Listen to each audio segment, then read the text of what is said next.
እንዴት አምሽታችኋል? የህዳር 30 2018 ዓ.ም የዕለተ ማክሰኞ ኢቲቪ ዜና 57 ምዕራፍ 3 ላይ ደርሷል። ከምሽቱ 2 ሰዓት ሆኗል። ሮዛ መኮንን ዜናዎቹን የመራው አብሬያችሁ ዘልቃለሁ። በያላችሁበት መልካም ጊዜ ይሁንላችሁ። አበይት ጉዳዮቻችንን አስቀድመን ምክትል ጠቅላይ ሚኒስትር ተመስገን ጥሩነህ ኢትዮጵያ አስተማማኝ የዲጂታል አገልግሎቶችን ተደራሽ ለማድረግ እየሰራች መሆኑን ገለጹ።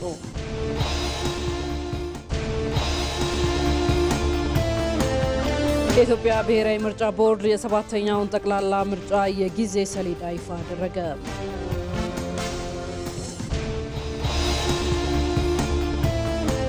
የመደመር መንግስት በኢትዮጵያ ጠንካራ ሀገረ መንግስት ግንባታውን ለማድረግ እየሰራ እንደሚገኝ ተገለጸ።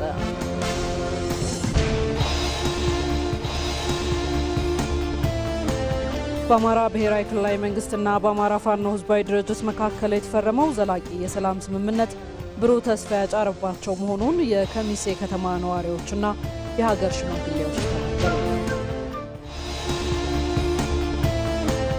ከውጭ አንድ መሬት አሳልፈን አንሰጥም ያሉት ዘለንስኪ ሀገራቸው ዩክሬን አዲስ የተሻሻለ የሰላም እቅድ እንዳዘጋጀች ተናገሩ።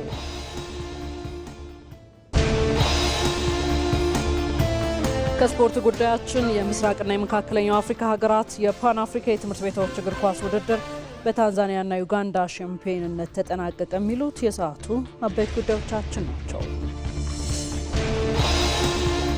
የተወደዳችሁ ኢቲቪ ዜና 57 በዋናነት በዛሬ አጀንዳው የመደመር መንግስት ጠንካራ ሀገረ መንግስት ግንባታ ላይ ምን ስራዎችን እያከናወነ ነው የሚለው በስፋት የምንነጋገርበት ጉዳይ ይሆናል። ከዚህ ጋር ያይዘን እንግዳ ጋብዘናል። እንግዳችን የአዲስ አበባ ከተማ የብልጽግና ፓርቲ ቅርንጫፍ ጽህፈት ቤት ኃላፊ አቶ ሞገስ ባልቻ ናቸው። ወደ ኋላ ላይ እዚህ ስቱዲዮአችን ተገኝተው ተጨማሪ ማብራሪያዎችን የሚያደርሱ ይሆናል። እስከዛው አብራችሁን ዘለቁ።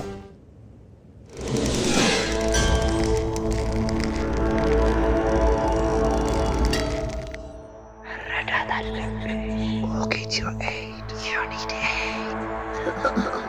You need aid. You lishbar. Yo. Yardata sandil kasfel.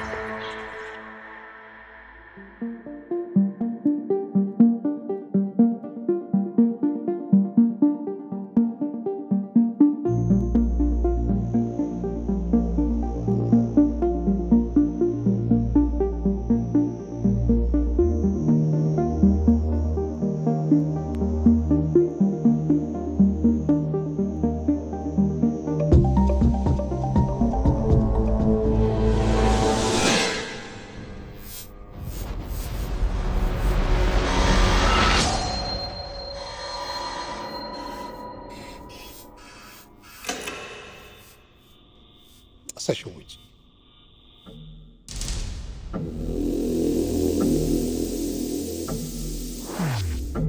Сашевич. በጥበብ በረቀቀ ምናብ በብልሃት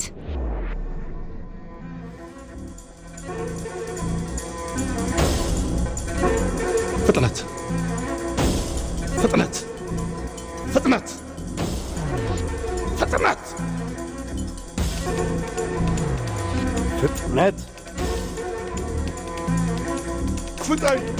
ፍጠኝ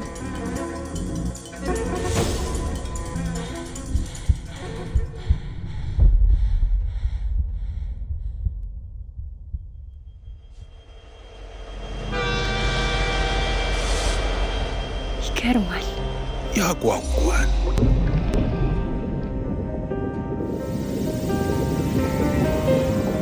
ያማል፣ ያበሳጫል፣ ያንገበግባል።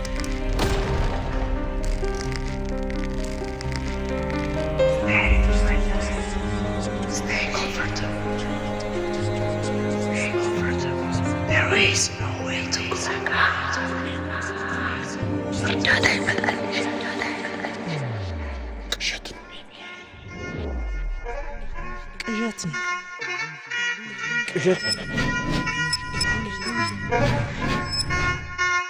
ምናብሽን ጠጥ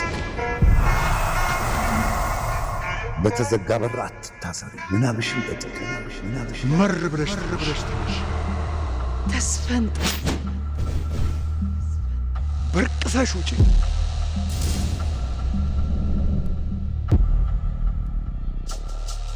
በራስሽ መንገድ ሂጂ።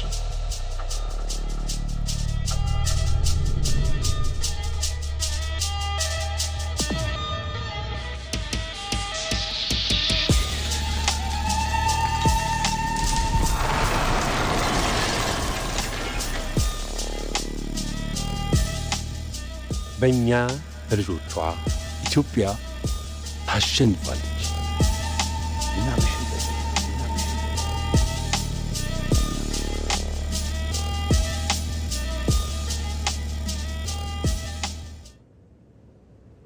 ኢቲቪ ዜና 57 ላይ ናችሁ። ወደ ቀዳሚ ጉዳያችን እንምራችሁ።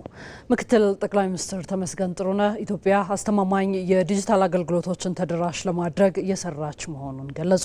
ሁለተኛ የዲጂታል ክፍያ ኮንፈረንስ ተካሂዷል። አሸናፊ እንዳለ ተጨማሪውን ይዘዋል። ከ2021 እስከ 2024 ሲተገበር የቆየው የብሔራዊ ክፍያ ስትራቴጂ የኢትዮጵያን የክፍያ ስርዓት በከፍተኛ ሁኔታ ማዘመን የቻለ ሆኗል። ስትራቴጂው በአግባቡ መተግበሩ በ2020 የነበረውን የሞባይል ገንዘብ አካውንት ከ12.5 ሚሊዮን ወደ 139.5 ሚሊዮን ያሻገረ፣ የሞባይል ባንክ አካውንቶችንም ከ9.1 ሚሊዮን ወደ 54 ሚሊዮን ማድረስ የቻለ ነው። ዘርፉን በዘመነ ሁኔታ ለማስቀጠል የሚያስችሉ ውይይቶችን ማድረግ ታሳቢ ያደረገው ሁለተኛው የዲጂታል ክፍያ ስርዓት ኮንፈረንስ ምክትል ጠቅላይ ሚኒስትር ተመስገን ጥሩነህ በተገኙበት ተካሂዷል። ምክትል ጠቅላይ ሚኒስትር ተመስገን በንግግራቸው ኢትዮጵያ ቴክኖሎጂ ይዟቸው የመጣቸውን በርካታ እድሎች ለጠንካራ ኢኮኖሚ ግንባታ ለማዋል የሚያስችሉ ስራዎችን ሰርታለች ብለዋል። Today our digital finance ecosystem process የዲጂታል ፋይናንስ ለመዳር በየዓመቱ ከ18.5 ትሪሊዮን ብር በላይ ግብይቶችን ያስተናግዳል። የነዳጅና ሌሎች አስፈላጊ የሆኑ የአገልግሎት ክፍያዎች አሁን ላይ ሙሉ በሙሉ በዲጂታል ተተክተዋል። የዘርፉ ሊበራላይዝ መሆን ሳፋሪኮምን ወደ ገበያ አምጥቷል። እንዲሁም ኢትዮ ቴሌኮምን በማጠናከር ፈጣንና አስተማማኝ የኢንተርኔት ተደራሽነት አስፍቷል። ይህ የዲጂታላይዜሽን እድገት ለኢኮኖሚያችን እድገት የጀርባ አጥንት ሆኗል። የዲጂታል መታወቂያ ወይንም ፋይዳ በሚሊዮን ለሚቆጠሩ ዜጎች ተሰጥቷል። ይህም አስተማማኝ አገልግሎቶችን ተደራሽ ለማድረግ አስችሏል። ይህ መታወቂያ አሁን ላይ ከባንኮች፣ ከቴሌኮም ኩባንያዎች፣ ከፊንቴክስ እና ከመንግስታዊ ፕሮግራሞች ጋር ተሳስሯል። የዲጂታል ግብይት አስተማማኝ በሆነ መንገድ መከወን እንዳለበት ያነሱት ምክትል ጠቅላይ ሚኒስትሩ ተጠያቂነትና ኃላፊነት የሞላበት አሰራር ያስፈልጋል ሲሉም ተናግረዋል። ኢትዮጵያ has already built the foundation for a digital future. ኢትዮጵያ ለወደፊት ለዲጂታላይዜሽን መሰረት አስቀምጣለች። ዘመኑ ከተደራሽነት ወደ ተግባር የምንሸጋገርበት፣ ከተግባር ወደ ተጽዕኖ፣ ከተጽዕኖ ወደ የጋራ ብልጽግና የምንሸጋገርበት ነው። የዲጂታል ኢኮኖሚን ለማሳደግ፣ ፈጠራን ለማጎልበት፣ የንግድ ድርጅቶችን ለማሳተፍ፣ የመንግስት አገልግሎቶችን ይበልጥ ቀልጣፋ ለማድረግ እንዲሁም ቴክኖሎጂ ለሁሉም የዕድል ድልድይ የሚሆንበትን የወደፊት ዘመን ለመገንባት በጋራ እንስራ። ከ2026 እስከ 2030 የሚቆይ የብሔራዊ ዲጂታል ክፍያ ስትራቴጂ መዘጋጀቱን የተናገሩት የብሔራዊ ባንክ ገዢው ዶክተር ኢዮብ ተካልኝ አዲሱ ስትራቴጂ አስተማማኝና ታማኝ የዲጂታል ስርዓትን የሚዘረጋ መሆኑን ጠቁመዋል።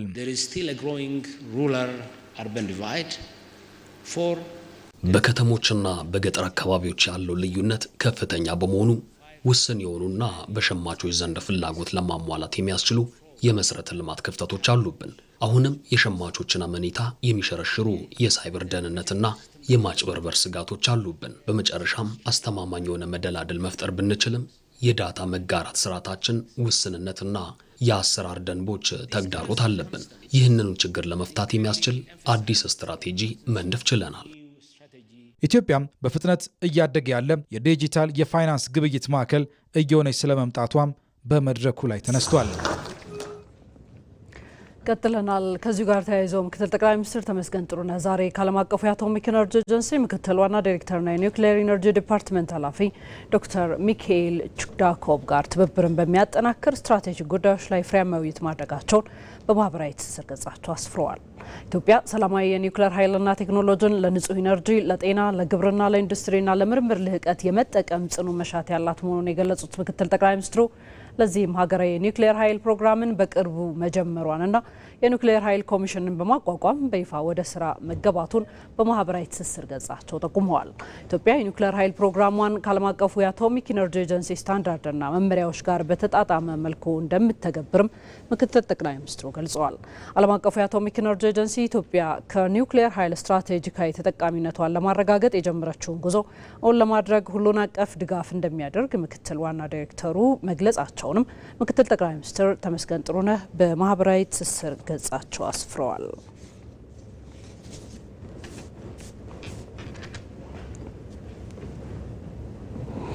ወደ ሌላ ዘገባችን ስንሻገር የኢትዮጵያ ብሔራዊ ምርጫ ቦርድ የሰባተኛውን ጠቅላላ ምርጫ የጊዜ ሰሌዳ ይፋ አደረገ። በዚሁ መሰረት የምርጫ ድምጽ የሚሰጥበት ቀን ግንቦት 24 ቀን 2018 ዓ.ም እንደሆነ የጊዜ ሰሌዳው አመላክቷል። ቦርዱ እስካሁን ስለሰራቸው የቅድመ ምርጫ ስራዎች በተመለከተና በተያያዥ ጉዳዮች ዙሪያ ለመገናኛ ብዙሃን ጋዜጣዊ መግለጫ ሰጥቷል። የኢትዮጵያ ብሔራዊ ምርጫ ቦርድ ሰብሳቢ ሜላትወርቅ ኃይሉ በ2018 ዓ.ም ስለሚከናወነው ሰባተኛው ጠቅላላ ምርጫ የተለያዩ የቅድመ ምርጫ ተግባራት በመከናወን ላይ መሆናቸውን አስታውቀዋል። በቦርዱ የጸደቀ የሰባተኛው ሀገራዊ ምርጫ የጊዜ ሰሌዳ ይፋ የተደረገ ሲሆን በዚህም መሰረት የእጩዎች ምዝገባ ከጥር 1 እስከ የካቲት 1 2018 የሚካሄድ ይሆናል። የምረጡኝ ቅስቀሳ ወይም የምርጫ ዘመቻ ከጥር 1 እስከ ግንቦት 19 2018 ዓ.ም ድረስ ሲካሄድ የመራጮች ምዝገባ ከየካቲት 7 እስከ መጋቢት 7 2018 እንደሚከናወን በጊዜ ሰሌዳው ተመላክቷል። ሆኖም የመራጮች ምዝገባን ራስን በራስ መመዝገብ ከጥር 15 ጀምሮ እስከ መጋቢት 7 ማድረግ እንደሚቻልም ተመላክቷል። የሰባተኛው ሀገራዊ ምርጫ የድምጽ መስጫ ቀን ግንቦት 24 ቀን 2018 ዓ.ም እንደሚሆን ይፋ የተደረገ ሲሆን ይፋዊ የምርጫ ውጤት መግለጫ ቀን ሰኔ 4 2018 ዓ.ም መሆኑን ቦርዱ ይፋ አድርጓል። ቦርዱ እስካሁን የተለያዩ የቅድመ ዝግጅት ተግባራትን ያከናወነ ሲሆን መመሪያዎችን ማሻሻል እንዲሁም ለምርጫ ስርዓቱ የሚያግዙ የቴክኖሎጂ ልማት በሀገር ውስጥ መደረጉን የቦርዱ ሰብሳቢ ሜላትወርቅ ተናግረዋል። ፓርቲዎች ራሳቸውን በራሳቸው የመመዝገብ ስራ ወይም የግል እጩዎች ራሳቸውን በራሳቸው የመመዝገብ ስራ ስለሚሰሩ ይህንን ስራ ለሚሰሩላቸውን የሲስተም አስተዳዳሪዎች ወይም ሲስተም አድሚኒስትሬተርስ ማን እንደሆኑ ለይተው እንዲልኩልን በጠየቅነው መሰረት ወደ 64 የሚሆኑ ፖለቲካ ፓርቲዎች ሲስተም አድሚኒስትሬተሮቻቸውን ልከውልናል። ከዛ በመቀጠል እንግዲህ ኋላ በዝርዝር በሰሌዳው ላይ እንደምታዩት እነዚህን ሲስተም አስተዳዳሪዎቻቸውን ቦርዱ ስልጠና ሰጥቶ የእጩዎች ምዝገባ ከሚጀመርበት ጊዜ ጀምሮ ይሄንን ስራ ይሰራሉ ማለት ነው። ሪፖርተራችን ሞላ ለማየው እንደዘገበው የምርጫው አስቻይ ሁኔታዎችን ለማስፋት ከክልልና የጸጥታ አካላት ጋር በትብብር እየተሰራ መሆኑን ሰብሳቢዋ ገልጸዋል። 22 ቅርንጫፍ ጽህፈት ቤቶች አሉን። በእነዛ ቅርንጫፍ ጽህፈት ቤቶች ስር ደግሞ ወደ 709 የሚሆኑ ምርጫ ክልሎች አሉ። አሁን ቦርዱ የቅጥር ስራ እየሰራ ያለው ለምርጫ ክልል አስፈጻሚዎች ነው። ከዛ ቀጥሎ ወደ ታች ሲወርድ የምርጫ ጣቢያ አስፈጻሚዎች የሚባሉ አሉ። የምርጫ ጣቢያ አስፈጻሚዎች ማለት መራጮችን የሚመዘግቡ በምርጫ ቀን ምርጫን የሚያስፈጽሙ ማለት ነው። ስለዚህ በአሁኑ ጊዜ ቦርዱ እያደረገ ያለው የምልመላ ስራ በምርጫ ክልል ደረጃ ያሉትን አስፈጻሚዎች የመቅጠር ስራ ነው። መንግስት እንደመጣ አሃዳዊ የሚል ቅጽል ተሰጥቶት ነበረ። አሃዳዊ ስለሆነ ነው መወጋው የሚለው ኤትኒክ ፌዴራሊስት ስለሆነ ነው መወጋው የሚለው በጋራ ነው። ሻቢያ እኔ ህዋትን ካላጠፋው ወይም እንዳላጠፋ አረገኝ፣ ግን ደግሞ ህዋትና ሻቢያ ደግሞ አገንስት መንግስት ኮንስፓየር ሲያደርጉታል። ሀሳብ መኖሩ ሳይሆን እርስ በርስ የሚጋጩ ሀሳቦች መኖራቸው። በራሽ የሚባል ሌላ ካታጎራይዜሽን ይሰጣል። የአማራ ብሔራዊ ክልላዊ መንግስት ሲባል የአማራ ክልል ህዝብን ብቻ ጥቅምና መብት ለማስጠበቅ ተብሎ የተቋቋመ አድርጎ ለመሳል የሚደረግ ጥረት which is completely wrong። በጣም ጉምቱ ፖለቲከኛ የሚባሉት ኦሮሞና ኢትዮጵያ ምናምን ብሎ ሲያወዳድር ታያል። አሁን እንደዚህ የሚባል ነገር የለም። ኢትዮጵያ ማለት የሁሉም ኢትዮጵያ ውስጥ የብሔራዊ የአንድነት ህዝብ ወደ በጋራ ሲሰባሰብ ለብሮ ፍርሃት የሚፈጠረው የብዙ አያላን ሀገራትን ጥቅም ያስከብራል። ወንድም እነዚህ ኦቾሎን የሚያካክሉ ሀገራት እዛ ላይ ቁጭ ብሎ መከላከል አልቻለም። የኢትዮጵያ መንግስት ትልቁ የቤት ስራው በሀገር ውስጥ ብቻ ሳይሆን በዓለም አቀፍ መድረክ ላይ የኢትዮጵያን እንደ ሀገር የኢትዮጵያውያንን እንደ ህዝብ ጥቅማቸውን ማስጠበቅ። የሀገር ጉዳይ ነገ ምሽት 3 ሰዓት ከሩብ በኢትዮጵያ ቴሌቪዥን።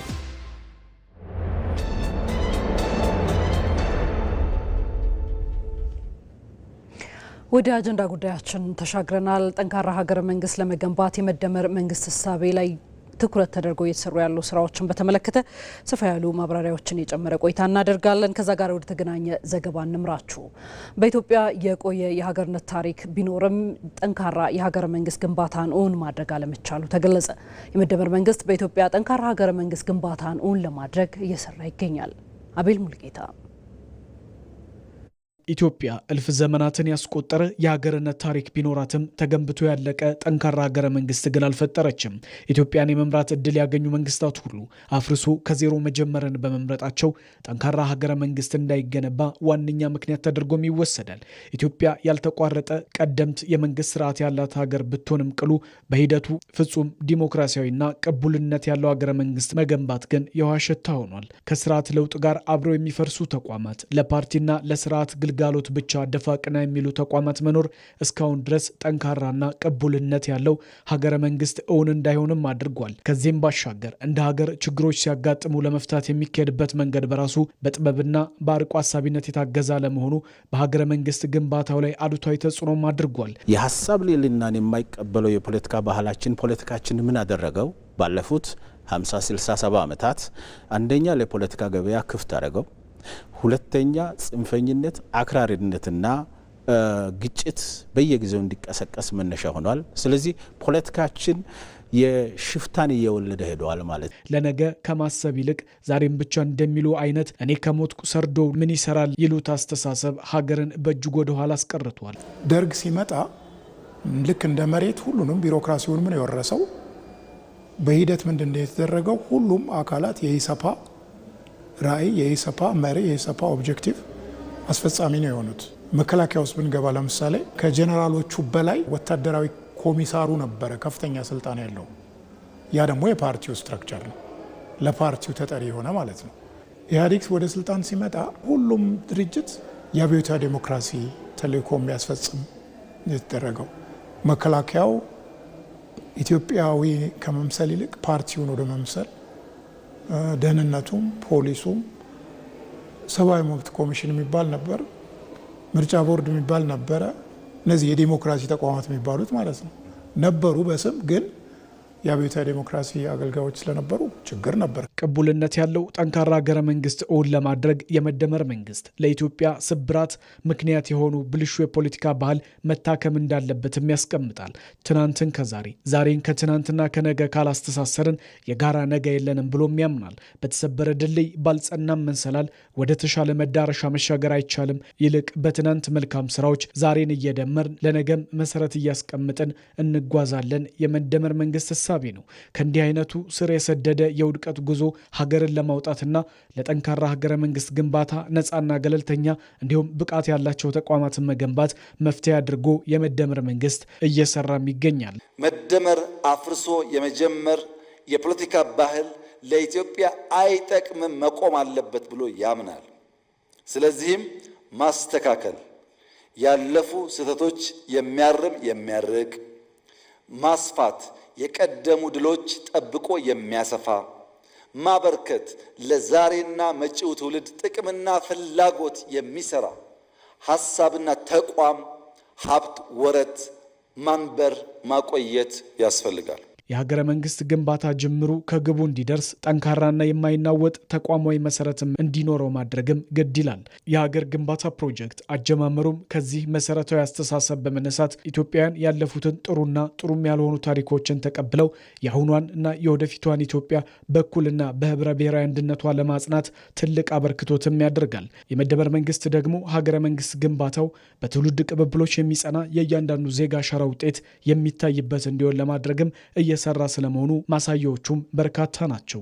ባለፉት 5-6 ዓመታት ውስጥ የምናየው ነገር አሁን ተቋማቱ ኢትዮጵያን መምሰል አለባቸው፣ መከላከያው ኢትዮጵያን መምሰል አለበት በሚል ከዚህ በፊት አብዮታዊ ዴሞክራሲ እንዲያገለግል የተሰጠውን ሬድ ቡክ አለች አንድ ቀይ መጽሐፍ እሷ ተቀይራ አሁን በሀገራዊ አጀንዳ ዙሪያ ሀገርን ህዝብን የሀገርን ብሔራዊ ጥቅም የሚጠብቅ የመከላከያ ሰራዊት እየተገነባ እንደሆነ እንመለከታለን። ትናንትን ከዛሬ ዛሬንም ከነገ የሚያቆራኙ ተደማሪ ሀሳቦችን በማሰባሰብ ህብረ ብሔራዊ አንድነቷ የተረጋገጠ ሀገረ መንግስት ግንባታን እውን ለማድረግም እየተሰራም ነው። መልካም ያልሆኑ እሴቶች እየታረሙ ጠንካራ ሀገራዊ እሴቶች ከትውልድ ወደ ትውልድ እየተሸጋገሩ ዘመኑን እየዋጁ ሲሄዱም ሀገር እየጠነከረች ከትውልድ ትውልድም ትሻገራለች። እዚህ ርዕሰ ጉዳይ ላይ ቆይታ እናደርጋለን። ቀደም ሲል እንዳስተዋወቅናችሁ እዚህ ስቱዲዮአችን እንግዳ ጋብዘናል። እንግዳችን በምክትል ከንቲባ ማዕረግ የአዲስ አበባ ዲሞክራሲ ስርዓት ማስተባበሪያ ማዕከል ዋና አስተባባሪ አቶ ሞገስ ባልቻ ናቸው። ከእሳቸው ጋር ቆይታ እናደርጋለን። እጅግ አድርገን እናመሰግናለን አቶ ሞገስ እዚህ ድረስ መጥተው በዚህ ምሽት ሀሳቡን ሊሰጡን ስለወደዱ ምስጋናችን ከልብ ነው። እንኳን ደህና መጡ ብያለሁ። እኔ አመሰግናለሁ። መልካም እንግዲህ ቀደም ሲል በዘገባውን በተወሰነ መልኩ ተከታትለናል። ኢትዮጵያ የረጅም የሀገረ መንግስት ግንባታ ታሪክ ያላት ሀገር ናት። ነገር ግን በታሪኳ ልክ ጠንካራ የሆነ የሀገረ መንግስት ግንባታ አልነበራትም። ያንን ማሳካትም አልቻለችምና መሰረታዊ ችግሮቹ ለዚህ ምን ነበሩ ከሚለው እንነሳ። በጣም አመሰግናለሁ። የሀገረ መንግስት ግንባታችን እንደ ቀደምትነታችን በዛ መንገድ ጠንከር ያለበት በርካታ ምክንያቶች አሉ። ግን በዋነኝነት 3 ምክንያቶችን ማንሳት ይፈልጋል። እኛ ሀገራችን የተከተለችው ፖለቲካ ስርዓት ምክንያቱም የፖለቲካ ስርዓት አጠቃላይ የሀገሪቱን የኢኮኖሚ፣ የፖለቲካ፣ የማህበራዊ እንቅስቃሴ የሚመራበት ዋናው ጉዳይ ከመሆኑ ጋር ተያይዞ የሀገራችን ፖለቲካ ስርዓት ከአንድ ጽፍ ወደ ሌላ ጽፍ ሲላጋ የቆየ ከመሆኑ ጋር ተያይዞ በዛ ምክንያት ለአገረ መንግስት ግንባታ ሊሆን የሚችለው መደላድል ያልፈጠረበታል። የኢትዮጵያ እውነታዋና መለያዋ ብዝሃነት ነው። የኢትዮጵያ የቋንቋ፣ የባህል፣ የእምነት፣ የአስተሳሰብ ተፈጥሮዋ ራሱ በብዙ መልኩ በተለያየ መልኩ የተገነባች ሀገር ነች። ነገር ግን ይሄንን ሁኔታ ሊያስተናግድ የሚችል የፖለቲካ አውድ ካለመኖሩ ጋር ተያይዞ በተለይ ሀገራችን ከተከተለችውና አንድነት ልሙጥ የሆነ እሳቤን በመከተሏ ምክንያት ያ ደግሞ በሌላው ኃይል ላይ የፈጠረው ተጽዕኖና የዛ አጽፋ የሆነው ያንን ጥያቄ ለመመለስ የሚያስችል ደግሞ በተለያየ መልኩ በማንነት ላይ በብሔር ላይ የተመሰረተ የፖለቲካ አደረጃጀት ከዛም የፖለቲካ አደረጃጀት ያንን ሊያስተናግድ የሚችል አውዱ ካለመሆኑ ጋር ተያይዞ አልፎም ወደ ትጥቅ ትግል የተገባበት ሁኔታ አለ ማለት ነው። ስለዚህ ያ የነበረው የአንድ አይነትነት አካሄድ በብዙዋኖቹ ዘንድ በተደራጀም ባልተደራጀም መልኩ ያንን በመቃወም በከፍተኛ ሁኔታ በሀገር ውስጥ ግጭት፣ እልቂት እንዲኖር አድርጎታል ማለት ነው። ከዛ ባለፈ ደግሞ የሱ ነጸብራቅ የዛኛው ተቃራኒ የሆነው በልዩነት ላይ በብሔር ላይ በማንነት ላይ የተመሰረተው ፖለቲካ ደግሞ ያንን እንደ ስጋት ሲያይ ስለነበረ ለዛ አጸፋ ሊሆን የሚችል የራሱ ማንነት የራሱን ቡድን የማደራጀት በዚህ ምክንያት የአንድ አገራዊ አንድነትን ገንብቶ ከማለፍ ይልቅ የተለያየ ማንነት ላይ የተመሰረተና ሰው በብሔር የፖለቲካ አደረጃጀት የፈጠረ በዛ ተደራጅቶ መንቀሳቀስ ይሄ ደግሞ ቀስ ያለ ወደ እርስ በርስ ግጭት ውስጥም እንዲሄድ ያደረገበትና አልፎም ወደ ስልጣን ከተቀመጣ በኋላም የዛኛው ስጋት ከመሆኑ ጋር ተያይዞ ያንን ባጸፋ መልኩ የተመለከተበት በባለፉት 30 ዓመት በሀገራችን ውስጥ ያየኑ ሁኔታ ስናይ ብዙሃኑ በብሔር ተደራጅቶ ራሱን አንድ አጥር ፈጥሮ አንድ ጠንካራ ሀገር ከመገንባት ጋር ተያይዞ ያ የላላ የሄደበት ሁኔታ ተፈጥሯል። ከዛም ባለፈም እስከ መጨረሻ ደግሞ እስከ መገንጠልም የመሳሰሉ ሀሳቦችን በሕገ መንግስትም ጭምር አስቀምጦ የሄደበት ሁኔታ ይታያል ማለት ነው። ስለዚህ የነዚህ ነጸብራቅ ደግሞ ሄዶ በሀገራችን ውስጥ ግጭት እንዲፈጠር አድርጓል። ተቋም እንዳይጠናከር አድርጎታል ማለት ነው። ዲሞክራሲ ባለመስፋቱ ዲሞክራሲን ሊያስተናግድ የሚችል ተቋማዊ አሰራር ካለመዘርጋቱ ጋር ተያይዞ የነዚህ አጸፋ የሆነው ግጭት ውስጥ ከትቷል። አገሪቱ በተለያየ ጊዜ በጦርነት ውስጥ እንድትቆይ አድርጓታል ማለት ነው።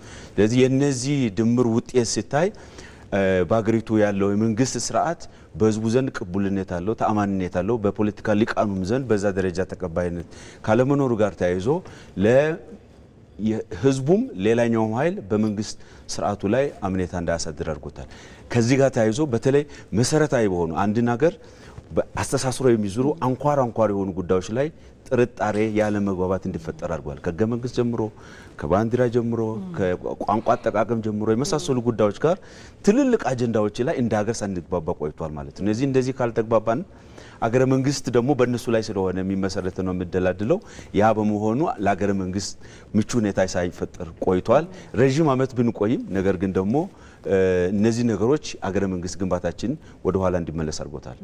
እነዚህ መሰረታዊ ችግሮች ከነበሩ እንግዲህ ከለውጡ በኋላ የመደመር መንግስት በዋናነት የሚፈጠረው ሀገረ መንግስት ቅቡልነት ያለው እንዲሆን በማድረግ ረገድ ምን ስራዎችን እያከናወነ ነው? በተለይ የመደመር መንግስት ስብራቶች ናቸው ሊጠገኑ የሚገባቸው በሚል ያስቀመጣቸው ሀሳቦች አሉ። ጠንካራ የሆነ ቅቡል የሆነ ሀገረ መንግስት ከመፍጠር ረገድና ምንድናቸው እነዛ? ምንስ እየተሰራ ነው? በጣም አመሰግናለሁ ሮዛ። አንዱ በዝርዝር ያገናችንን የፖለቲካ ህመምና ስብራት በዝርዝር ፈትሾ መፍትሄ ያስቀምጠው ለሀገራችን ውስጥ ለረጅም ጊዜ ተግባቦት ያልፈጠርንበትና እንደ አንድ ሀገር አንድ ስምምነት እንዳይኖረን አድርገው አንኳር የሆኑ የነበሩ የሀገራችን ችግሮች ምንድናቸው? እነዚህን ችግሮች እንዴት ነው የምንፈታው? በምን አግባብ ነው የምንፈታው? ምክንያቱም ዋናው የኢትዮጵያ ባለቤት ህዝቡ ስለሆነ በእነዚህ ጉዳዮች ላይ መግባባት መቻል አለበት እና ይሄ በእነዚህ ጉዳዮች ላይ መግባባት አለብን ብል አሁን እንደ ሀገር የጀመርናቸው ሀገራዊ ምክክር ኮሚሽን ተቋቁሞ ኢትዮጵያን ወደ አንድ መምጣት ያለባት ኢትዮጵያ የመከረች ነው። በእነዚህ ጉዳዮች ላይ ተወያይተን እንፈታለን፣ ተነጋግረን እንፈታለን። ንግግር ያልፈታው ውይይት ያልፈታው የህዝብ ጥያቄ ስለሌለ እሱ እንፈታለን በሚል ሰፊ ስራ የሄደበት ነው ያለው ማለት ነው። ሁለተኛው ትርክቶችም አሉ። አንዱ በሌላኛው ላይ ቅራሬና ቁርሾ ያለ ከመሆኑ ጋር ተያይዞ በጽሁፍም በግጥምም በተለያየ መልኩ ቃኝቶት የነበረ ሀገራዊ ትርክታችን የነበረ ከመሆኑ ጋር ተያይዞ እነዚህ ቅራሬና ቁርሾች ደግሞ ካሉ በሽግግር ፊት ሊፈታ ይገባል በሚል መንግስት አሰራር ስርዓት ጭምር አስቀምጦ ይሄ የኢትዮጵያን ሀገር መንግስት ለመገንባት መሟላት ያለባቸው ቅድመ ሁኔታዎች እንዲሟሉ እያደረገ ይገኛል ማለት ነው። ይሄን ካረግን በኋላ በትልቁ ግን ተቋም መገንባት የአንድ ዲሞክራሲ አንድ የሀገር መንግስት ግንባታ መልካም መደላደል የሚባለው በሀገሪቱ ውስጥ የሚገነባው አስተማማኝ የህዝብ ቅቡልነት ያለው ተቋም ግንባታ ነው። ለነዚህ ደግሞ ትልቁ ዲሞክራሲን ኤክሰርሳይዝ የሚያደርጓቸው ለዲሞክራሲ እድገት ትልልቅ አስተዋጽኦ ያላቸው ተቋማት መገንባት አለባቸው። ይሄ ተቋም ግንባታ በከፍተኛ ሁኔታ በመንግስት ትኩረት አግኝቶ የተገነባ ያለ ከምርጫ ቦርድ ጀምሮ የሚዲያ ተቋማት፣ የፍትህ ተቋማት፣ የጸጥታ ተቋማት እነዚህ በህዝቡ ዘንድ ተቀባይነት ኖሯቸው አስተሳሰብ በተሟላ መልኩ ሊስተናገድ የሚችልበት ሁኔታ ለማድረግ የሚያስችል ተቋም ተገንብቷል። ከዛ ባለፈ ግን ትልቁ ጉዳይ የኢትዮጵያ ብዝሃነት ስጋት ሊሆን አይገባም፣ ውበት ነው። ይህንን ሁኔታ ሊያስተናግድ የሚችል የአንድ ልሙጥነትም አይሰራም። የመነጣጠልም ለሀገራችን አንድነት ዋጋ አስከፍሏታል አይተናል። ግን የጋራ የወል ትርክቶቻችንን እንገነባለን። እኛን ልዩነታችን ብቻ አይደለም ያለው በጣም በብዙ መንገድ ያስተሳሰሩን አንድነቶች አሉ። እነዚህን ማጉላት ከቻል ለትውልዱ የገነባን መሄድ ከቻል እና ቀደም ያልናቸው የተቋምና ዋና ጉዳዮች ላይ እልባት የሰጠን ከሄድን ለሀገረ መንግስት ግንባታው መደላደል የፈጠረ ይሄዳል። ትውልዱ ደግሞ እሱ ላይ ስታብሊሽ አድርጎ እየገነባ ሊሄድ የሚችልበት ሁኔታ ይኖራል ማለት ነው። መልካም። አቶ ሞገስ ባልቻ በምክትል ከንቲባ ማዕረግ የአዲስ አበባ ዲሞክራሲ ስርዓት ማስተባበሪያ ማዕከል ዋና አስተባባሪ፣ ለሰዓቱ ለሀሳቡም እጅግ አድርጌ ነው የማመሰግነው። እኔም አመሰግናለሁ።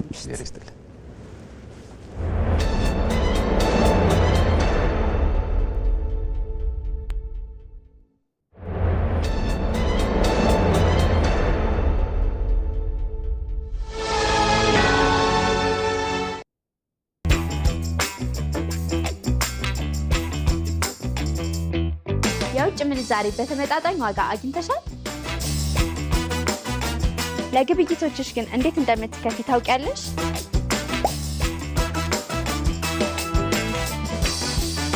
ለካፌ አገልግሎትስ? የዕለታዊ ወጪዎችሽን ክፍያ?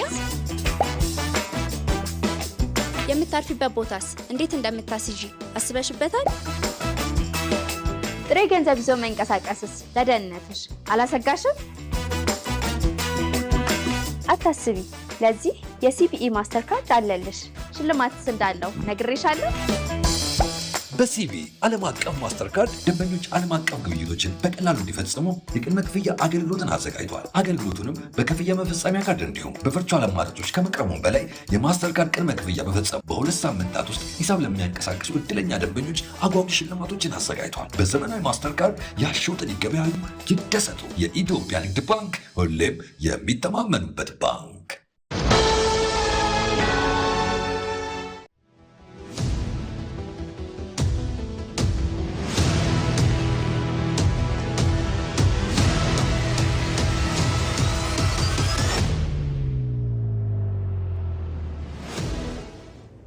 ኢቲቪ ዜና 57 ወደ እናንተ መድረሱን ቀጥሏል። የኢትዮጵያ የፖለቲካ ልምምድ የመጠፋፋት እንዲሆን ሀሳብ አልባ ፖለቲካ ትልቁን ድርሻ ይወስዳል። በመጤ አስተሳሰብ የተቃኘው ሀሳብ አልባ ፖለቲካ የመደመር መንግስት ፈተና እንደሆነም ይገለጻል። ሀብታሙ ተክለስላሴ ተጨማሪውን ይዟል። መንገዱ ጥፋት መዳረሻው ውድመት ነው። ስንጥቃትን ማስፋት መቃቃርን ማግነን ነው ውሉ። ሀሳብ አልቦነት በታሪክ ውስጥ ህዝብ አፋጅቶ ዜጋውን አጋድሎ እንጂ መድህን ሆኖ አያውቅም። የማህበራዊ ውላችንን ንዶ ኢትዮጵያን ትርምስ ውስጥ ከቷል እንጂ ለዛሬም ለነገም መፍትሄ ሆኖ አያውቅም። ገበያው ሴራ መገበያያው አላዋቂነት ነው። የመደመር መንግስት የመሻገር እንቅፋት ሲል ያስቀምጠዋል። በህዝበኝነት መታወርና መስከር፣ በነባር ባህል መታጠር ይሄ ከናንተ ያልፍና ማህበረሰብ ጋር ይገባል። ለምሳሌ ተረጂነት፣ ስንዴ ረዳኝ ትላለህ እንጂ ሁል ጊዜ ለማኝ እንድትሆን ነው የሚሰራው። ሁለተኛ መፍትሄ አልቦ ጩኸት፣ ሐሳብ የለውም፣ መፍትሄ የለውም፣ ይጮሃል። በጊዜያዊ ችግር ይጮሃል። ኢትዮጵያ ውስጥ ያለው ነው፣ ሐሳብ አይደለም። በየተራ መጮህ፣ በየተራ ተበዳይ መሆን፣ በየተራ ከሳሽ መሆን፣ በጋራ የሚል እሳቤ አለመያዝ፣ የተቀዳ ሐሳብ፣ የራስ ያልሆነ መንገድ ኢትዮጵያን ለመከራ አጋልጠዋል። በራስ ለራስ የሆነው መደመር ዘር ሆኖ ፍሬ የሚያፈራው ትልቁን እንቅፋት ሐሳብ አልቦነትን ሲሻገር ነው። በእርግጥም መርከብ አፍርሶ ጀልባ መስራት የሐሳብ አልቦነት ግብር መሆኑ በግልጽ ታይቷል። ኢትዮጵያ መርከብ ናት። ሰዎች የሚሰቃዩት ግን መርከቡን አፍርሰው ጀልባ በመስራት ነው። ጀልባ ኦሽን አያሻግርም። መርከብ ግን ኦሽን ያቋርጣል። ትልቁን ሩቅ የሚወስድህን አፍርሰህ ትንንሹን ብትሰራ ሰፈር ትቀራለህ እንጂ አትሻገርም ማለት ነው። ኢትዮጵያ ውስጥ ያለው ፖለቲካ እንደዚህ ነው። መርከቧን ማፍረስ፣ ጀልባ መስራት። ሌላ የቆረጥክ እየመሰለህ እግርህን መቁረጥ። ተመልከቱ እዚህ ጋር ያለውን ዛፍ ቆራጩላ አንደኛውን እግር ይቆርጣል። ቀይ ባህር ለኢትዮጵያ ያስፈልጋትም ባይ ማለት ነው። ሶስተኛው ደግሞ ይሄ ሰው የሚሰቃየው ይሄን ለማዳን ነው። ታንቋል፣ እንደምታዩት ቆርጦ ያድነው ነው። ይሄ ግን የሚሰቃየው አዳኙን ለመግደል ነው። ልክ ሲቆርጠው እሱ ድኖ እሱ ለመግደል። ሐሳብ አልቦነት ጽንሰቱም ውልደቱም የኃይል ፖለቲካ ነው። የመደመር መንግስት እንደሚለው የፖለቲካ ሰንኮፍ የሰላማዊ ፖለቲካ ትግል አኮስማኝ ነው። ሐሳብ አልቦነት በኢትዮጵያ ይኸው ጋሬጣ ሐሳብ ላይ የተመሰረተ የሰለጠነ ፖለቲካን አምክኗል። የሽግግር ዕድሎችን ደፍጥጧል። ምክንያት ሚዛንና ምክንያታዊነት አያውቅም። ሐሳብ ከሌለ ራሽናልና ሎጂክ የለም። ይሄ ነው የመደመር መንግስት የተሸከመውን ቀንበር የተሸከመውን ኃላፊነት በብቃት ሰርቶ ትውልድ እንዳያሻግር የሚያደርገው በሽታ ይሄ ነው። ሐሳብ የምርጥ ነገር ዘርና ስርና ዘር ሳትቀበል ግንድና ፍሬ ለመልቀም መሞከር ውጤታማ አያደርግም። ኢትዮጵያን የማጽናት ሀገርን የማሻገር ኃላፊነት በእጁ ላይ ያለው የዛሬው ትውልድ ሐሳብ አልቦነትን ተጠይፎ መፍትሄ ተኮር ሐሳብ ላይ የተመሰረተ ትብብርና ፉክክርን እንዲያደርግ ይጠበቃል። ያኔ የሐሳብ የበላይነት ቦታውን ይይዛል። የሰለጠነ ፖለቲካም ለሀገር መድህን ይሆናል። የመደመር መንግስት የሚያስቀምጠውም ይህንኑ ነው። የሐሳብ ሉዓላዊነት በመደመር አሸናፊነት ለማምጣት ሚዛናዊ የሆነ አመንኳዊ የሆነ የሐሳብ ፍትጊያ ያስፈልጋል። ይሄም 3C እንለዋለን። ኮኦፕሬሽን ኤንድ ኮምፒቲሽን፣ ትብብርና ፉክክር በሚዛን፣ ኮንሲስተንሲ ኤንድ ኮሚትመንት፣ ያዝ ለቀቅ ሳይሆን ሂደቱ መርህ ላይ የተመሰረተ የማይቆራረጥ የሚቀጥል መሆን አለበት። ሶስተኛ ቼንጅ ኤንድ ኮንቲኒቲ ነው። አዎንታዊ ለውጥን በመፍጠር በማስተሳሰር በማስቀጠል መደረስ ያለበት ቦታ ማድረስ ነው። ሐሳብ ሲኖር ነፍጥ አይጠራም። ሐሳብ ሲኖር እልህ አይሰራም። ትውልድ ለሐሳብ የበላይነት በሰጠው ቦታ ልክ ለሀገር መበልጸግ ድርሻውን ያሰፋል። ከዛሬ ትውልድ ኢትዮጵያውያንም በዚሁ ረድፍ መሰለፍ ይጠበቃል። የመደመር መንግስት ከተቀዳ በተውሶ ከሚያላትም እሳቤ ይልቅ ለሐሳብና ለንግግር ቅድሚያ ይሰጣል። ሀገር በቀል ዲሞክራሲያዊ እሳቤነቱም ለመፍትሄነት ያስመርጠዋል። በመደመር መንግስት እሳቤ በኢትዮጵያ በተለያዩ ዘርፎች ተጨባጭ ለውጦች እየመጡ መሆኑ ተገለጸ። በዚህ ጉዳይ ላይ መቅደላዊት ደረጀ ተጨማሪ ዘገባ ታደርሰናለች። የማክሮ ኢኮኖሚ ማሻሻያ ፖሊሲ ትግበራ፣ ዲጂታላይዜሽን፣ የዘመነ ግብርና፣ የስንዴ ምርታማነት ፕሮጀክቶችን ወጥኖ በጊዜ የመጨረስ ልምምድ፣ ምቹ ከተማና የዘመነ ገጠር መፍጠር የለውጡ መንግስት በሀገረ መንግስት ግንባታ የነበሩ ችግሮችን ለመፍታት ከቀየሳቸው ሀገር የማሻገሪያ መፍትሄዎች ጥቂቶቹ ናቸው። ይህም የነገዋን የፈረጠመች ጠንካራና ለጥቁር ህዝቦች መሪነቷን የምትቀጥል ሀገረ ኢትዮጵያ ለመመስረት ፋይዳቸው የላቀ መሆኑ አያጠያይቅም። ሀሳቦቹን በጥልቀት እንመልከታቸው። ከማክሮ ኢኮኖሚ ማሻሻያ ትግበራውን ጀምር። የዕዳ ጫና፣ የዋጋ ንረት፣ ስራ አጥነት፣ ዝቅተኛ የዘርፎች ምርታማነት፣ ዝቅተኛ የልማት ፕሮጀክቶች አፈጻጸምና የሀብት ብክነት ልክ 2010 ላይ የለውጡ መንግስት የተረከባቸው የኢኮኖሚ ዕዳዎች ነበሩ። ከ2012 ዓ.ም ጀምሮ ተግባራዊ በተደረገው ሀገር በቀል የኢኮኖሚ ማሻሻያዎች በርካታ ለውጦች ተገኝተዋል። የተገኙ ውጤቶችን ዘላቂ ለማድረግ እንዲሁም ዘመናዊና በዓለም አቀፍ ደረጃ ተወዳዳሪ ኢኮኖሚ ለመገንባትም ሐምሌ 21 2016 ዓ.ም ኢትዮጵያ ወደ ተሟላ የማክሮ ኢኮኖሚ ማሻሻያ ፖሊሲ ትግበራ ገባች። በዚህም የማክሮ ኢኮኖሚ ሚዛን መዛባትን ለማረም፣ የዕዳ ጫናን ለማቃለል፣ የሀገር ውስጥ የማምረት አቅምን ለማሳደግ፣ የኢኮኖሚ እድገት ምንጮችን ለማስፋፋት፣ የስራ ዕድሎችን ለመፍጠርና መዋቅራዊ ማነቆችን ለማረም በተደረገው ጥረት አበረታች ውጤቶች መገኘቱም ተገልጿል። በግብርናው ዘርፍ በተለይ የኢትዮጵያን የምግብ ሉዓላዊነት በማረጋገጥ ሂደት የስንዴ ምርታማነት ጥሩ ማሳያ እንደሆነ ባለሙያዎች ይናገራሉ። መንግስት የግብርና ግብዓቶችን ከቀረጥ ነጻ ወደ ሀገር ውስጥ እንዲገቡ በማድረግ መካናይዜሽን እንዲስፋፋና ምርትና ምርታማነት እንዲያድግ ትልቅ ሚና በመጫወት ላይ ይገኛል።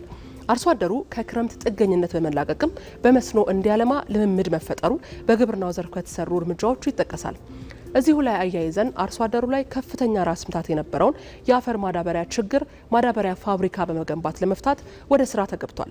ይህም ነገን አሻግሮ በማየት የተወሰነ ውሳኔ እንደሆነ ይገለጻል። የኢትዮጵያ የጀርባ አጥንት ለሆነው የግብርና ዘርፍ ምርትና ምርታማነት መጨመር አበርክቶ ትልቅ የሆነው ይህ የማዳበሪያ ፋብሪካ ኢትዮጵያውያን የግዴታ ሊፈጽሙት የሚገባው የአንድነት ማህተማቸው ነው። ሌላው ዲጂታል ኢትዮጵያን እውን በማድረግ ሂደት ውስጥ ከፍተኛ የኢንተርኔት ተጠቃሚ ማግኘት፣ በዲጂታል ዓለም ቀላል ህይወትን መፍጠርና የዲጂታል ክፍያ ባህልን ማሳደግ የመሰሉ ስራዎች ተሰርተዋል። ዲጂታል ኢትዮጵያ በጤና፣ ትምህርት፣ ግብርና፣ ወታደራዊና የደህንነት ተቋማትን በማዳረስ አገልግሎትን በማዘመን ከዓለም ጋር መሳ ለመሳ መራመድ እንደሚቻል የታየባቸው ዘርፎች ናቸው። አንድ ሰው አንድ ነው በሚል ሀሳብም እያንዳንዱ ዜጋ መለያ ሊኖረው ስለሚገባ የፋይዳ መታወቂያ አገልግሎትም ህገወጥነትን ለመከላከል የዜጎችን የመገልገል መብት ለማስጠበቅ ከተሰሩ አንኳር ስራዎች ይጠቀሳል። የለውጡ መንግስት ወደ ስልጣን ከመጣ በኋላ ከተፎካካሪ የፖለቲካ ፓርቲዎች ጋር እንደ ጠላት መተያየትን በመተው በመደመር እሳቤ በክልልና በፌዴራል ደረጃ ስልጣንን በማጋራት የተፎካካሪ ፓርቲ አባላት ህዝባቸውን የሚያገለግሉበት ወንበርም ተመቻችቶላቸዋል። ዓለም የተደነቀበት የህብረት ትርጉም የመደመር ሀያልነት የታየበት ታላቁ የኢትዮጵያ ህዳሴ ግድብ መጠናቀቅ በቁጭት ሲብከነከል ለነበረው የሀገር ሰው ትልቅ ረፍትን የሰጠ ኢኮኖሚያዊ ፋይዳውም የገዘፈ ነው። መሰል ፕሮጀክቶች ከመሰረት ድንጋይ ማስቀመጥ የዘለለ አንድ እርምጃ አለመራመዳቸው ህዝብ ላይ የፈጠረውን ቅሬታ በሚቀርፍ መንገድ ማቀድ፣ መጀመርና መፈጸምን እውን ማድረግ አዲሱ የኢትዮጵያዊነት መልክ እየሆነ መጥቷል። ቀጥለናል። በአማራ ብሔራዊ ክልላዊ መንግስትና በአማራ ፋኖ ህዝባዊ ድርጅት መካከል የተፈረመው ዘላቂ የሰላም ስምምነት ብሩህ ተስፋ ያጫረባቸው መሆኑን የከሚሴ ከተማ ነዋሪዎችና የሀገር ሽማግሌዎች ተናገሩ። የትጥቅ አማራጭ ኢትዮጵያን ማፍረስ እንጂ አዎንታዊ ግብ የሌለው በመሆኑ የመንግስትን የሰላም ጥሪ ሁሉም ወገን ሊቀበለው እንደሚገባ ገልጸዋል። ራሄል ፍሬው የነዋሪዎችን አስተያየት አሰባስባለች። በጣም የሚያስደስትና ስንጠብቀው የነበረ ነው። አልሐምዱሊላህ ስምምነቱ ተገኝቷል። ሁሉም ጽንፍ የያዘ ኃይል እጁን እየሰጠ ነው። ወደ ሀገሩ በሰላም ወደ ቤተሰቡ እየገባ ነው ያለው። እኛ አልሐምዱሊላህ ጅምሩ በጣም ቆንጆ ነው። መንግስታችን ወደ ሰፊ ሆኖ ሁሉንም የከፋውን የተማረውንም እያሰባሰበ ሀገራችን እያለማ ነው ያለው። በጣም ጥሩ ሁኔታ ላይ ነው የምንገኘው። እነዚህም የኛን መሆናቸውን ኢትዮጵያ መሆናችንን አውቀን ራሳችንን አይተን ለእንዲህ አይነቱ ሰላም ግንባር ቀደም መሆን እንደሚገባን እኔ አመላካች ነገር ስላየንበት ደስታችን እጥፍ ነው። ይሄ ይሆናል ብለን አሁን ብሩህነት ይታየናል ማለት ነው። ሰላሙ የበለጠ ሰፍቶ ስራችን ልማታችን የታሰበው በሀገርም በአካባቢም የታሰበው ልማቶች ውጤታማና እውን ይሆናሉ የሚል ተስፋ ጭሮብኛል። ትልልቆች አመራሮች እየገቡና በጋራ ስምምነት እያደረጉ ስለሆነ እኛ የምንፈልገው ነገር እየተሳካ ነው ብለን እናስባለን። ጧት ማታ የሚያጨናንቀን እሱ ሰላም ጉዳይ ነው። ከሆነ በኋላ ዋጋ የለውም። እኛም ኢትዮጵያ ሳንፈርስ አገራችን ሳትበታተን አንድ ሆነን ሸኔ ፋኑ ወደ ቤተሰቡ ወደ አገሩ ወደ ልማቱ ወደ ሰላሙ መመለስ አለበት ነው የሚለው። የህዝብ ጥያቄ ከምንም በላይ የሰላም ጉዳይ ነበር። ከምንም በላይ ደግሞ ሰላም ትልቅ አስተዋጽኦ አለው ለሀገር። ሰላም ከሌለ ምንም ነገር መስራት ስለማይቻል ማለት ነው። ሰላም ካለ ግን ሁሉም የተሻለ ነገር ላይ መድረስ እንደሚቻል አይተናል። ብዙ ስራዎችን ማለት ነው። በይበልጥ ሞር ኮሪደር ልማቶች፣ የመንገድ ስራዎች በጣም የተሻሉ ነገሮች እያየን ነው። ከሰላም ውጪ ሌላ አማራጭ ከመወያየት ውጪ በሌላ መንገድ የሚመጣ ውጤትም የለም። ኢቲቪ ዜና 57 ወደ ውጭ ጉዳዮቹ ተሻግሯል። አንድም መሬት አሳልፈን አንሰጥም ያሉት ዘለንስኪ ሀገራቸው ዩክሬን አዲስ የተሻሻለ የሰላም እቅድ እንዳዘጋጀች ተናግረዋል። በአሜሪካ የቀረበውን የሰላም እቅድ ለሩሲያ ግዛቴን የሚያሰጥብኝ በመሆኑ የራሳችንን የተሻሻለውን የሰላም እቅድ ለዋይት ሀውስ በማቅረብ በዝግጅት ላይ ነን ብለዋል ፕሬዚዳንት ዘለንስኪ። የዩክሬኑ ፕሬዚዳንት ዘለንስኪ E3 ከተሰኙት የኔቶ አባላት ብሪቴን፣ ጀርመንና ፈረንሳይ ጋር በለንደን ከተማከሩ በኋላ ነው አዲስ የተሻሻለ የሰላም ፕሮፖዛል ለአሜሪካን ሊያቀርቡ እንዳሰቡ የተናገሩት። ከኔቶ አጋራቸው ምክር የወሰዱት ዘለንስኪ የአሜሪካ የሰላም እቅድ በተለይ የሀገራቸውን የምስራቅ ግዛትና ድንበር ለሩሲያ አሳልፎ የሚሰጥ በመሆኑና ይህም ወደፊት ዩክሬን ለበለጠ ወረራ ተጋላጭ እንደሚያደርጋት ከተነገራቸው በኋላ የኪየቭ የሰላም እቅድን ለአሜሪካ ለመላክ መዘጋጀታቸው ተገልጿል። በመግለጫቸው ፕሬዚዳንት ቮሎዲሚር ዘለንስኪ በዩክሬን ሆነ በዓለም አቀፍ ሕግ መሰረት የሀገራቸውን መሬት ለሩሲያ አሳልፎ የመስጠት ምንም መብት እንደሌላቸው ገልጸዋል። ዘገባው የኤኤፍፒ ነው። ከስፖርት ወደ መረጥንላችሁ ጉዳይ አምርተናል። የምስራቅና የመካከለኛው አፍሪካ ሀገራት የፓን አፍሪካ የትምህርት ቤቶች እግር ኳስ ውድድር በታንዛኒያና በዩጋንዳ ሻምፒዮናነት ተጠናቀቀ። በዩጋንዳ አስተናጋጅነት ሲካሄድ በነበረው ውድድር ኢትዮጵያ በሁለቱም ጾታ ለፍጻሜ ብትደርስም በመለያ ምት ተሸንፋ ሻምፒዮን ሳትሆን ቀርታለች። በሴቶች ከታንዛኒያ ጋር ስትጫወት መደበኛውን ሰዓት ያለ ግብ አቻ ተለያይታለች። አሸናፊውን ለመለየት በተሰጠ መለያ ምት 5-4 ተሸንፋ ሁለተኛ ሆና ፈጽማለች። በተመሳሳይ በወንዶች መለያ ምት በዩጋንዳ 3-1 ተሸንፋለች። ኢትዮጵያ ሁለተኛ ደረጃን ይዛ በማጠናቀቋ በሁለቱም ጾታዎች በድምሩ $150,000 የገንዘብ ሽልማት አግኝታለች። የተወደዳችሁ የዕለተ ማክሰኞ የህዳር 30 2018 ዓ.ም የኢቲቪ ዜና 57 የተከታተላችሁትን ይመስል ነበረ። ከኛ ጋር ቆይታ ስላደረጋችሁ እጅግ አድርገን እናመሰግናለን። ሮዛ መኮንን ዜናዎቹን የመራው አብራችሁ ቆይቻለሁ። በያላችሁበት መልካም